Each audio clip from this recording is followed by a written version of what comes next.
welcome back. This is Michelle from Michelle's Empty Nest, and today we are going to kick off a new series on my channel called Try It Out Thursday.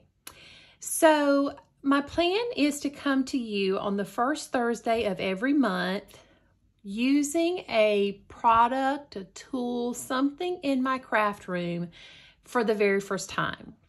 So I'm not going to practice off camera. I'm not going to give it a shot. I'm just going to come on here and record what I can figure out how to do. And so, of course, some things will be easier and more self-explanatory than others. But what sparked this idea was the We Are Memory Keepers Cinch. And I have the Heidi Swapp version with the blush color on it. I got this for Christmas. And to be honest, I'm a little intimidated by, all the parts and pieces and things to move around on here. So I have taken it out of the box, obviously, but I have not done anything with it. I have not read the instructions. I'm going to give them a quick little glance here to just make sure that I don't tear the machine up. And then I'm going to try to bind just a simple little notebook together. And I'll tell you a little bit about the notebook as we go through. I do have a little bin full of rings. We'll call them rings. What do they call them? Binding wires. There we go. Binding wires. So I did, after I knew that I was getting this for Christmas, I ordered myself an assortment of colors and sizes so that I would, just have stuff on hand that I thought I might likely use. So I have those. I have my cinch. I have my instructions. And then I have the little deconstructed traveler's notebook that we're going to bind together.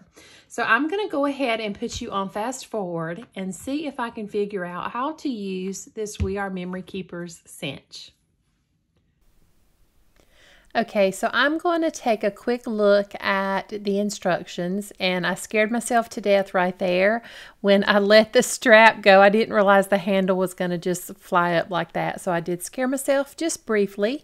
And so I scanned through the instructions, mostly the pictures, and it did say when you first start out that you want to just punch on some scratch paper because there's likely some oil in the machine from the manufacturing process, and you want to make sure you get that out. So I just went around just a scratch piece of paper, and it looked like all of that came off. So I almost just went to punch right straight in the middle of the cover of what's going to be my little notebook here. But I decided to just punch all the way down to the end. You saw me giving some, crossed fingers and a thumbs up there. So what I'm doing is I'm punching the holes and then sliding that guide all the way out, and you'll see me push a little plunger down over on the left side, and it lines up the holes that you've punched with a hole on the machine. And then I'm pulling out a stopper right there, and that keeps it from punching a hole too close to the edge so that you're not like having a half a hole punched. And so it's kind of like just a little assembly line process. Punch the hole, slide it out, push the plunger, pull out the little stopper, punch the holes, and then repeat. And then I had to think about which way I needed to make my back cover go. And then I'm going to get the coil out that I want to use. And I'm going to show you it's a 5/8 inch, and it's just a black one. And so you can hang it there on the side. I mean, everything is just right there that you need. It's just the niftiest little thing. And I had to go back and read and make sure about what order to put things in. So you put your pages first, and then you put your front cover, and then you put your back cover facing the front cover, so that when you cinch everything together and then flip that back cover around, it kind of hides the mechanism where they're stuck together. And then I had to go get some wire cutters to cut off the excess. And here I am, I'm trying to crank this thing down to the right size to 5/8, and it's not fitting. So I let it up and it's still not fitting. And then it dawned on me that the handle probably needed to be up. So here I'm going to let the handle up in just a second before I break this knob off. There we go. And then I can crank it down to 5/8 and just give it a couple of punches or a couple of pushes, and it's going to cinch everything in place. So that does me up, and I'll be right back here to talk to you in just a second. Happy dance. Okay, y'all, that wasn't too bad at all. I mostly just kind of skimmed the instructions. It looks like a lot, but I know I saw at least 3 or 4 languages here: Dutch, French, Spanish. I'm not even sure what that one is down there. So, at least 4 languages. So there's not as many instructions as it first appears. And there's a picture for every step of the way. So I just kind of scanned, and it really came together pretty easily. So super simple to use. And how cute is this little notebook? I have quite a few traveler's notebooks where I order from By the Well for God for my devotional kits.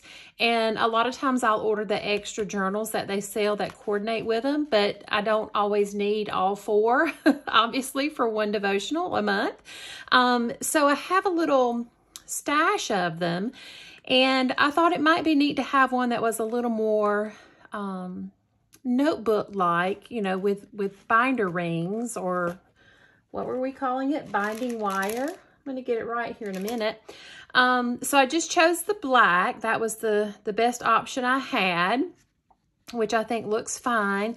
And all I did was take the staples out and then use my paper trimmer and just cut down the middle. And I did rough the edges so it's like they're decal trimmed on the edges. I just like that look. I thought that would give it a little bit of interest.